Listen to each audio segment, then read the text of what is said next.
আসসালামু আলাইকুম প্রিয় দর্শক, আপনাদেরকে শুভেচ্ছা সহ আমন্ত্রণ জানাচ্ছি বাংলাভিউ রাতের সংবাদে। সাথে আছি আমি আয়েশা রুনা। প্রথমেই শুনুন লতিফ ট্রাভেলস সংবাদ শিরোনাম।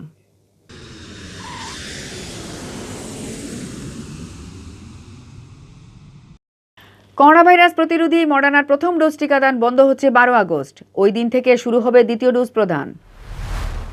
এবার অটোপাস থাকছে না প্রাথমিক শিক্ষা সমাপনী পিইসিতে। শিক্ষার্থীদের ক্লাসে বসিয়ে সংক্ষিপ্ত আকারে নেওয়া হবে পরীক্ষা। আদালতের কাঠগড়ায় অঝরে কাঁদলেন চিত্রনায়িকা পরিমণি। বনানী থানার মাদক মামলায় আরও 2 দিনের রিমান্ড মঞ্জুর। উসমানী হাসপাতালে মোমেন্ট ফাউন্ডেশনের হেল্প ডেস্ক চালু। অসহায় রোগীরা পাবেন 4 ধরনের সেবা। সিলেট সিটি কর্পোরেশনে শুরু হয়েছে করোনার অ্যাস্ট্রাজেনেকার ভ্যাকসিনের দ্বিতীয় ডোজ প্রদান। প্রথম দিন 3 কেন্দ্রে টিকা দিলেন 2000 জন। করোনায় দেশে আবারও সর্বোচ্চ সংখ্যক মৃত্যু। 24 ঘন্টায় প্রাণ হারালেন 264 জন। সিলেট 3 আসনের উপনির্বাচনে জাতীয় পার্টির মত বিনিময় সভায় 2 নেতার পদত্যাগ। প্রার্থীর বিরুদ্ধে অসদাচরণের অভিযোগ। সিলেটে 590 জন আক্রান্ত শনাক্তের দিনে করোনায় 17 জনের প্রাণহানি। আক্রান্ত ছাড়ালো 46,000। এতক্ষণ শুনছিলেন শিরোনাম, এবার বিস্তারিত। প্রাণঘাতী করোনা ভাইরাস সংক্রমণ প্রতিরোধে চলমান টিকা কর্মসূচিতে মডার্নার প্রথম ডোজের টিকা প্রয়োগ বন্ধ হচ্ছে 12 আগস্ট থেকে। একই সঙ্গে এই দিন থেকেই মডার্নার দ্বিতীয় ডোজ শুরু হবে বলে জানিয়েছেন স্বাস্থ্য অধিদপ্তর। মঙ্গলবার অধিদপ্তরের টিকা কর্মসূচির পরিচালক ডাক্তার শামসুল হক স্বাক্ষরিত এক বিজ্ঞপ্তিতে এই তথ্য জানানো হয়েছে। বিজ্ঞপ্তিতে বলা হয়েছে, আগামী 12 আগস্টের পর সারা দেশে মডার্না ভ্যাকসিনের প্রথম ডোজ দেওয়া বন্ধ ও দ্বিতীয় ডোজ দেওয়া আরম্ভ হবে। তবে যেসব স্থানে উক্ত ভ্যাকসিনের প্রথম ডোজ উদ্ধৃত রয়েছে সেসব স্থানে দ্রুত একমো ডোজ দেওয়ার কাজ সম্পন্ন করে দ্বিতীয় ডোজ দেওয়া শুরু করতে হবে। এছাড়াও 14 আগস্ট থেকে সারা দেশে আবশ্যিকভাবে সিনোফার্মের ভ্যাকসিনের দ্বিতীয় ডোজ দেওয়া শুরু করতে হবে। এ লক্ষ্যে সারা দেশের টিকা কেন্দ্রগুলোতে চাহিদা অনুযায়ী দ্বিতীয় ডোজের ভ্যাকসিন শীঘ্রই পাঠানো হবে। স্বাস্থ্য অধিদপ্তরের মহাপরিচালক অধ্যাপক ডাক্তার ABM খুরশিদ আলমের অনুমোদনক্রমে এই নির্দেশনাটি সারা দেশের সিভিল সার্জন, হাসপাতাল পরিচালক, টিকা কেন্দ্র সহ সংশ্লিষ্ট কর্তৃপক্ষের কাছে পাঠানো হয়েছে বলেও জানানো হয়েছে। গেল 12 জুলাই দেশে প্রথম সিনোফার্মের টিকা দেওয়া শুরু হয়। এরপর কোভ্যাক্সের আওতায় আসা মডার্নার টিকা দেশের 12টি সিটি কর্পোরেশন এলাকায় প্রয়োগ শুরু হয় 14 জুলাই থেকে। প্রাথমিক শিক্ষা সমাপনী পিইসি পরীক্ষা নেওয়ার পরিকল্পনা করেছে মন্ত্রণালয়। তবে তা সংক্ষিপ্ত আকারে আয়োজন করা হবে বলে জানিয়েছেন প্রাথমিক ও গণশিক্ষা মন্ত্রণালয়ের কর্মকর্তারা। তারা জানান, অটোপাস না দিয়ে শিক্ষার্থীদের নিজ ক্লাসে বসে এ পরীক্ষা আয়োজন করে সেটি মূল্যায়নের ভিত্তিতে সার্টিফিকেট দিতে চায় মন্ত্রণালয়। এ ব্যাপারে প্রাথমিক ও গণশিক্ষা মন্ত্রণালয়ের প্রতিমন্ত্রী মোহাম্মদ জাকির হোসেন বলেন, 5ম শ্রেণীর শিক্ষার্থীদের আমরা আর অটোপাস দিতে চাই না। এতে করে সমাজে নেতিবাচক প্রভাব পড়ে। এ কারণে তাদের সংক্ষিপ্ত আকারে হলেও কিছু পরীক্ষা নিয়ে মূল্যায়নের মাধ্যমে সার্টিফিকেট দিতে চাই। তিনি বলেন, আগামী মাসের শুরু থেকে শিক্ষা প্রতিষ্ঠান খোলার লক্ষ্যমাত্রা নিয়ে বিভিন্ন ধরনের প্রস্তুতি শুরু করেছে। দেশের সব বিদ্যালয়ে নতুন করে পরিষ্কার পরিচ্ছন্নতার কাজ শুরু করা হয়েছে। আগামী মাসে শ্রেণীতে পাঠদান শুরু করা সম্ভব হলে প্রথম শ্রেণী থেকে 3য় শ্রেণীর শিক্ষার্থীদের একদিন করে ক্লাস নেওয়া হবে। 4র্থ ও 5ম শ্রেণীর শিক্ষার্থীদের সপ্তাহে 2 দিন ক্লাসে পাঠদান করা হবে। 5ম শ্রেণীর শিক্ষার্থীদের একটি সংক্ষিপ্ত সিলেবাস পড়িয়ে তার উপর ক্লাসে পরীক্ষা নেওয়া হবে। সেটির উপর মূল্যায়ন করে ফলাফল দেওয়া হবে। এদিকে প্রাথমিক স্তরের শিক্ষার্থীদের হোমওয়ার্ক বা বাড়ির কাজ দেওয়া শুরু করেছেন শিক্ষকরা। শিক্ষার্থীদের বাসায় শিক্ষকরা গিয়ে বাড়ির কাজ দিয়ে আসেন। সপ্তাহ শেষে গিয়ে আবার তা বুঝে নিচ্ছেন।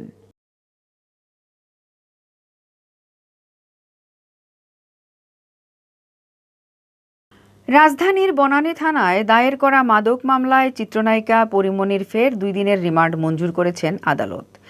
একই মামলায় তার সহযোগী আশরাফুল ইসলাম দীপুরও 2 দিন রিমান্ড মঞ্জুর করা হয়েছে। মঙ্গলবার দুপুরে ঢাকা মেট্রোপলিটন ম্যাজিস্ট্রেট দেবব্রত বিশ্বাস শুনানি শেষে এ আদেশ দেন। 4 দিনের রিমান্ড শেষে মঙ্গলবার দুপুর 12টা 10 মিনিটে ঢাকা মহানগর হাকিম আদালতে নিয়ে আসা হয় চিত্রনায়িকা পরিমণিকে। বেলা 1টা 50 মিনিটে তাকে তোলা হয় আদালতে। বনানী থানার মাদক মামলায় তদন্ত কর্মকর্তা তাদের বিরুদ্ধে ফের 5 দিনের রিমান্ড আবেদন করেন। আদালত তার 2 দিনের রিমান্ড মঞ্জুর করেছে।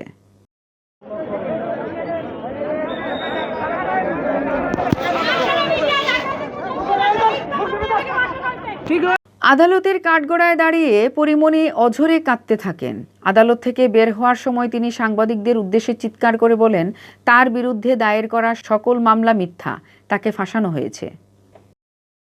যে মাদকের মামলা ছিল সেই মামলা আজকে রিমান্ড শেষে আদালতে ফর্দার 5 দিনের পুলিশ রিমান্ড চেয়েছে এবং আদালত আমরা উভয় পক্ষ শুনানি করেছি। শুনানি করে সেখানে 2 দিনের পুলিশ রিমান্ড মঞ্জুর করেছে পরিমণি এবং নজরুল ইসলাম রাজ তার বিরুদ্ধে মাদকের মামলা এবং একটি পর্নোগ্রাফির একটি মামলা হয়েছে এবং পর্নোগ্রাফির মামলায় তাদের 4 দিনের পুলিশ রিমান্ড মঞ্জুর করেছে এবং মাদকের মামলায় 2 দিনের পুলিশ রিমান্ড মঞ্জুর করেছে। পরিমণির আইনজীবীর দাবি, পরিমণির বাসা থেকে 18.5 লিটার মদ উদ্ধার দেখানো হলেও এসব মদ তার বাসায় ছিল না। তার বাসায় ছিল মদের খালি কয়েকটি বোতল, সেগুলো ডেকোরেশন পিস হিসেবে রাখা ছিল। মামলায় যে অভিযোগ আনা হয়েছে তাতে পরিমণিকে বারবার রিমান্ডে নেয়ার প্রয়োজন নেই বলেও দাবি করেন পরিমণির আইনজীবী। আজকে যে ঘটনাটা ঘটেছে তাকে ইতিপূর্বে 4 দিনের রিমান্ডে নেওয়া হয়েছিল এবং তাকে যথেষ্ট জিজ্ঞাসাবাদ করা হয়েছে এবং সে আজকে পর্যন্ত তাকে দ্রুত করার পর থেকে সর্বমোট 122 ঘন্টা সে পুলিশ কাস্টডিতে ছিল। তারপরেও তাদের জিজ্ঞাসাবাদ শেষ হয় নাই। বিজ্ঞ আদালত সেগুলি আমাদের বক্তব্য শুনেছেন। আমরা কোর্টকে বলেছি যে সে যেন ভারতের চন্দ্রবতীর মতো প্রতিহিংসার শিকার না হয়, সে যেন তার যে মেধা, তার যে একজন নায়িক হিসেবে তার যে উত্থান, সেইটা যেন কোনোভাবে বিরস্ত না হয়, সেই জন্য আমাদের সামাজিক দায়বদ্ধতা থেকে তাকে রিমান্ডে না নেওয়ার জন্য আমরা আবেদন করি। গেল 4 আগস্ট রাতে প্রায় 4 ঘন্টার অভিযান শেষে বনানীর বাসা থেকে পরিমণি ও তার সহযোগীকে আটক করে র্যাব। তার বাসা থেকে বিভিন্ন ধরনের মাদকদ্রব্য জব্দ করা হয়। Sylhet MAG Usmani medical college হাসপাতালে অসহায় রোগীদের 4 ধরনের সেবা দেবে মোমেন ফাউন্ডেশন। পররাষ্ট্রমন্ত্রী ডক্টর এ.কে. আব্দুল মোমেনের নামে পরিচালিত এই ফাউন্ডেশনের কার্যক্রম মঙ্গলবার থেকে উসমানী হাসপাতালে শুরু হয়েছে। ভার্চুয়ালি যুক্ত হয়ে এই সেবা কার্যক্রমের উদ্বোধন করেন পররাষ্ট্রমন্ত্রী ডক্টর এ.কে. আব্দুল মোমেন। এ সময় মোমেন ফাউন্ডেশনের চেয়ারম্যান পররাষ্ট্রমন্ত্রীর সহধর্মিণী সেলিনা মোমেনও অনুষ্ঠানে ভার্চুয়ালি অংশ নেন। এছাড়া রোগীদের সেবা প্রদানের জন্য হাসপাতালের ইমার্জেন্সি বিভাগে চালু করা হয়েছে হেল্প ডেস্ক। মঙ্গলবার সকাল 11টায় উসমানী হাসপাতালে উদ্বোধনী অনুষ্ঠানে জানানো হয়, মোমেন ফাউন্ডেশনের হেল্প ডেস্ক থেকে রোগীদের অক্সিজেন, ঔষধ ও খাবার দেওয়া হবে। হাসপাতালে ভর্তির প্রয়োজন পড়েনি, কিন্তু অক্সিজেনের প্রয়োজন এমন রোগীদের বাসাবাড়িতে ফাউন্ডেশনের পক্ষ থেকে অক্সিজেন সেবা প্রদান করা হবে। এছাড়া করোনা আক্রান্ত রোগীদের যেসব ঔষধ হাসপাতালে দেয়া হয় না সেগুলো দেয়া হবে। এছাড়া রোগীদের কারো প্রয়োজন হলে খাবারও সরবরাহ করা হবে। এছাড়া হেল্প ডেস্কের সহযোগিতা নিয়ে করোনার টিকার রেজিস্ট্রেশন করতে পারবেন যে কেউ। দেশে করোনা সংক্রমণের পর থেকে সিলেটে অসহায় মানুষের পাশে দাঁড়ায় মোমেন ফাউন্ডেশন। সংকটে পড়া লোকজনের ঘরে ঘরে পৌঁছে দেওয়া হয় খাদ্য সামগ্রী। এছাড়া বিভিন্নভাবে অসহায় মানুষদের সেবা দিয়ে যাচ্ছে এ প্রতিষ্ঠান। পররাষ্ট্রমন্ত্রী ডক্টর এ.কে. আব্দুল মোমেনের ব্যক্তিগত কর্মকর্তা শফিউল আলম জুয়েলের সঞ্চালনায় উদ্বোধনী অনুষ্ঠানে উপস্থিত ছিলেন সিলেট সিটি কর্পোরেশনের মেয়র আরিফুল হক চৌধুরী, ওসমানী মেডিকেল কলেজের অধ্যক্ষ ডাক্তার ময়নুল হক চৌধুরী, ওসমানী মেডিকেলের পরিচালক brigadier general doctor Brian Bankim Haldar, Awami লীগের কেন্দ্রীয় সাংগঠনিক সম্পাদক শফিউল আলম চৌধুরী নাদেল, বিভাগীয় স্বাস্থ্য পরিচালক ডাক্তার হিমাংশু লাল রায়, ওসমানী মেডিকেল কলেজের উপাধ্যক্ষ ডাক্তার শিশির চক্রবর্তী, সিলেট জেলা আওয়ামী লীগের সিনিয়র সহসভাপতি শফিকুর রহমান চৌধুরী, সাধারণ সম্পাদক অ্যাডভোকেট নাসির উদ্দিন খান, মহানগর আওয়ামী লীগের সাধারণ সম্পাদক অধ্যাপক জাকির হোসেন, সিলেট জেলা মহিলা সংস্থার চেয়ারম্যান হেলেনা আহমেদ সহ বিভিন্ন পেশার বিশিষ্টজনেরা। অবশেষে সিলেট সিটি কর্পোরেশন ভবনে শুরু হয়েছে করোনার অক্সফোর্ড অ্যাস্ট্রাজেনেকার ভ্যাকসিনের 2য় ডোজের টিকাদান। মঙ্গলবার ভোর থেকেই নগর ভবনে অ্যাস্ট্রাজেনেকার 2য় ডোজ টিকা পেতে মানুষ ভিড় শুরু করেন। সকাল 9:30 থেকে শুরু করে এক নাগাড়ে বিকেল 6:15 পর্যন্ত নগর ভবনে দেওয়া হয়েছে ওই টিকা। নগর ভবন ও নগরীর আরও দুটি কেন্দ্র মিলিয়ে প্রথম দিনেই ২৯০০ জন নেন অ্যাস্ট্রাজেনেকার দ্বিতীয় ডোজের টিকা। মঙ্গলবার সকালে নগর ভবনের নিচতলায় স্থাপিত অস্থায়ী টিকা কেন্দ্রে শুরু হয় এই টিকাদান কার্যক্রম। প্রথম দিনের টিকাদান বন্ধ হয় বিকেল 6:30টায়। দিনব্যাপী নগর ভবনে মোট ১৭০৩ জন নেন অ্যাস্ট্রাজেনেকার দ্বিতীয় ডোজের টিকা। এছাড়া মঙ্গলবার সিলেট পুলিশ লাইন্স হাসপাতালে পুলিশদের জন্য ওসমানী মেডিকেল কলেজে মেডিকেল কলেজ ছাত্রদের জন্য দেওয়া হয় ওই টিকা। ওই দুই জায়গায় মোট ৩০৬ জন গ্রহণ করেন করোনার অ্যাস্ট্রাজেনেকার দ্বিতীয় ডোজের টিকা। এদিকে প্রথম দিন নগর ভবনে করোনার টিকা নিয়ে আসা গ্রহীতাদের উপচে পড়া ভিড় লক্ষ্য করা গেছে।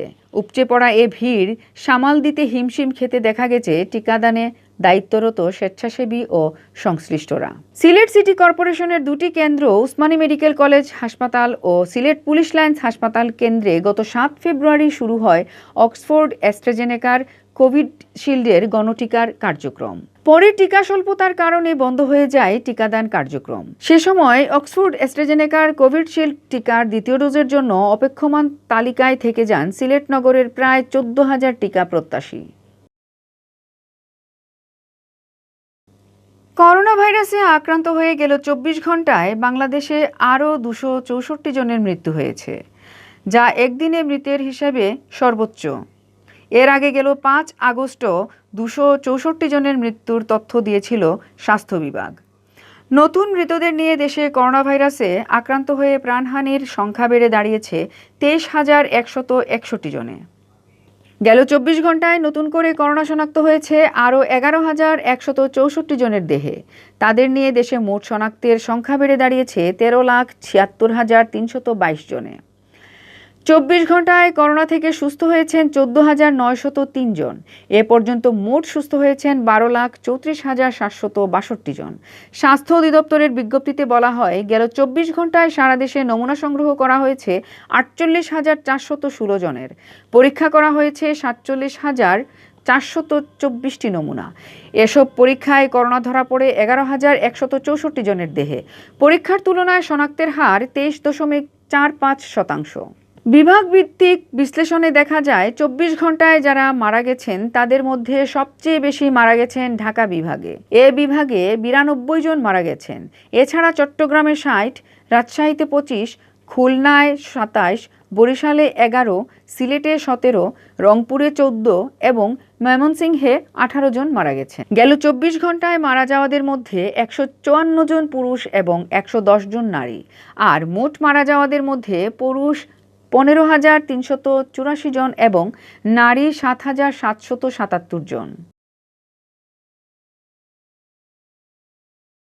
জাতীয় পার্টির দলীয় মনোনয়ন নিয়ে সিলেট ৩ আসনের উপনির্বাচনে প্রতিদ্বন্দ্বিতা করছেন প্রেসিডিয়াম সদস্য আতিকুর রহমান আতিক। গেল সোমবার রাতে নির্বাচনী আসনভুক্ত মোগলাবাজার থানার দাউদপুর ইউনিয়ন জাতীয় পার্টির উদ্যোগে আয়োজন করা হয় নির্বাচনী সভা। সভায় প্রার্থীর আচরণের উপর ক্ষুব্ধ হয়ে সভাস্থলেই পদত্যাগ করেন সভার সভাপতি মোহাম্মদ দেলোয়ার হোসেন। দেলোয়ার মোগলাবাজার থানা জাতীয় পার্টির সভাপতি। এছাড়া মোগলাবাজার থানা জাতীয় পার্টির যুগ্ম সম্পাদক মনসুর আহমদও এই সময়ে পদত্যাগ করেন। একই সাথে তিনি আতিকুর রহমান আতিককে অবাঞ্ছিত ঘোষণা করেছেন। তবে জাতীয় পার্টির নেতাদের দাবি, পদত্যাগের ঘোষণা দেয়া নেতারা হয়তো অন্য কোনো প্রার্থীর কাছে থেকে সুবিধা নিয়েছেন, তাই সংগঠনের বিরুদ্ধে তারা অবস্থান নিয়ে দলীয় প্রার্থীর ক্ষতি করার ষড়যন্ত্রের অংশ হিসেবে তারা সভায় এমন নাটক মঞ্চায়ন করেছেন।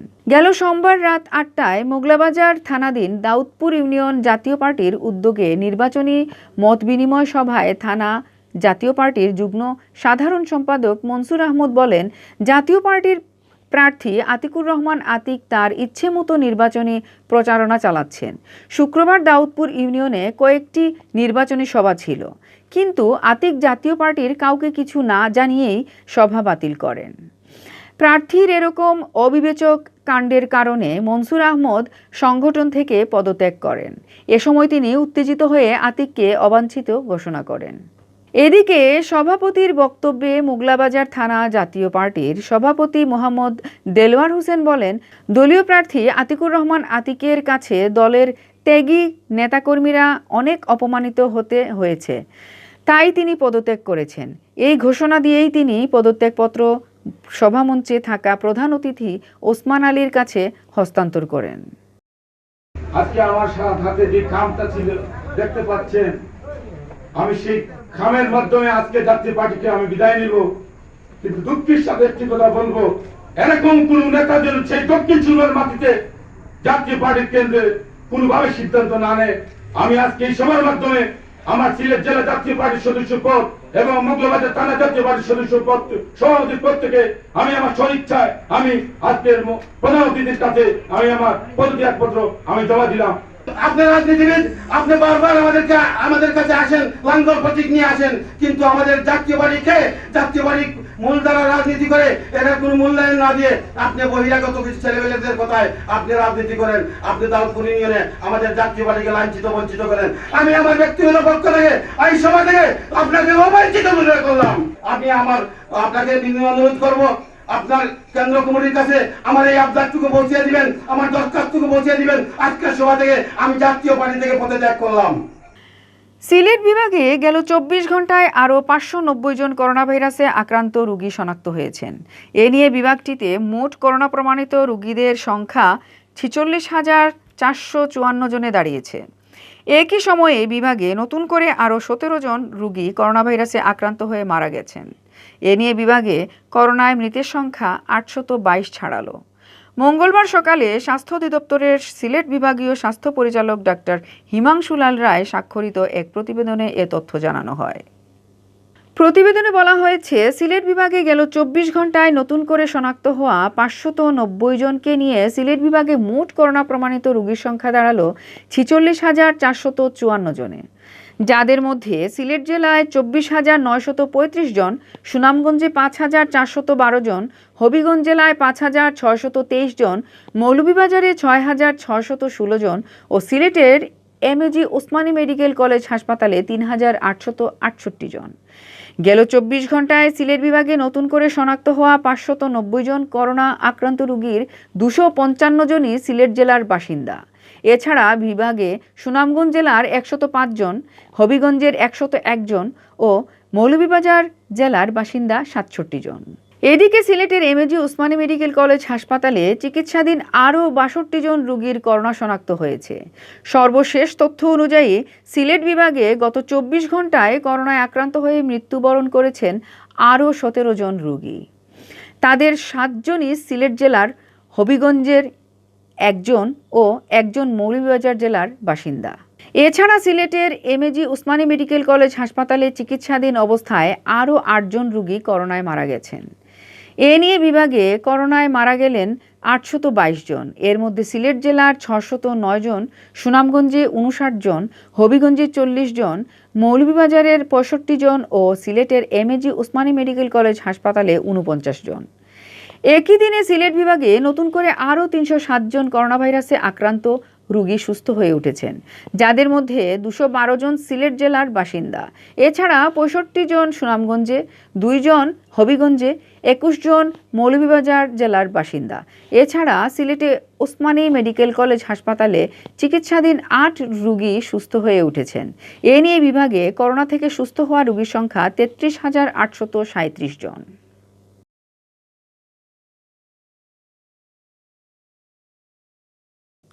এতক্ষণ শুনছিলেন বাংলা ভিউ রাতের সংবাদ। এরপর প্রচারিত হবে সিলেটের আঞ্চলিক ভাষার সংবাদ। দেখার আমন্ত্রণ রইল। সাথে থাকার জন্য ধন্যবাদ।